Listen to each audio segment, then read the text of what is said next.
क्या अगले 24 घंटे में अमेरिका ईरान के ऊपर सर्जिकल स्ट्राइक्स करने जा रहा है?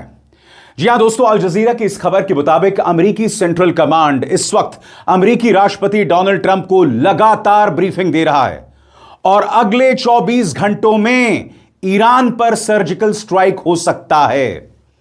मगर ईरान ने साफ तौर पर कह दिया है कि ऐसा सोचने की हिमाकत तक मत करना, क्योंकि उसके बाद जो तबाही अमेरिका और उसके इंटरेस्ट में आएगी, खासतौर से खाड़ी देशों में जो अमेरिकन इंटरेस्ट पर जो तबाही आने वाली है, उसकी आप कल्पना भी नहीं कर सकते।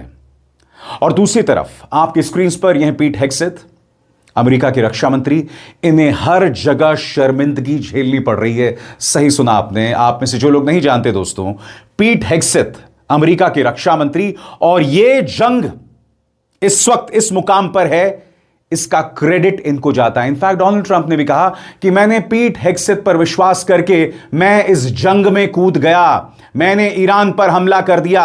और खास बात यह है, इसी मंच पर मैंने आपको बताया था कि पीट हेग्सेथ से जुड़े उनके रिश्तेदार, उनके इन्वेस्टमेंट्स यानी निवेश था कई डिफेंस फर्म्स में, यानी कि ये जंग आगे बढ़े, परवान पर चढ़े, इसमें पीट हेग्सेथ और उनके रिश्तेदारों का आर्थिक फायदा, फाइनेंशियल फायदा हो रहा था। मगर सबसे पहले दोस्तों मैं आपका ध्यान खींचना चाहता हूं इस बड़ी खबर की तरफ जो अपने आप में बहुत मायने रखती है। ट्रंप को लगातार उनके मिलिट्री एडवाइजर्स जो हैं ब्रीफ कर रहे हैं और खबर यह आ रही है कि अमेरिका कभी भी सर्जिकल स्ट्राइक कर सकता है। और दोस्तों आपके स्क्रीन पर यह हैं सैयद मोहम्मद मरांडी। सैयद मोहम्मद मरांडी को आपने अक्सर देखा होगा CNN की डिबेट्स में, अल जजीरा की डिबेट्स में, और इनका बयान आपके स्क्रीन पर। उन्होंने कहा कि अगर डोनाल्ड ट्रंप ने सर्जिकल स्ट्राइक्स किया तो मरांडी साहब के शब्द में the Iranian response would be immediate and devastating, यानी कि जो ईरानी प्रतिक्रिया होगी वो बहुत खतरनाक और तबाही मचाने वाली होगी।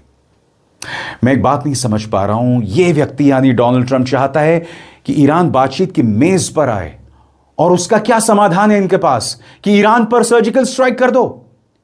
दोस्तों आपको अंदाजा है, अमेरिका कहने को दुनिया का सबसे ताकतवर, सबसे धनी राष्ट्र, मगर अक्ल की लिहाज से उनका जो राष्ट्रपति है वो पूरी तरह से पैदल है।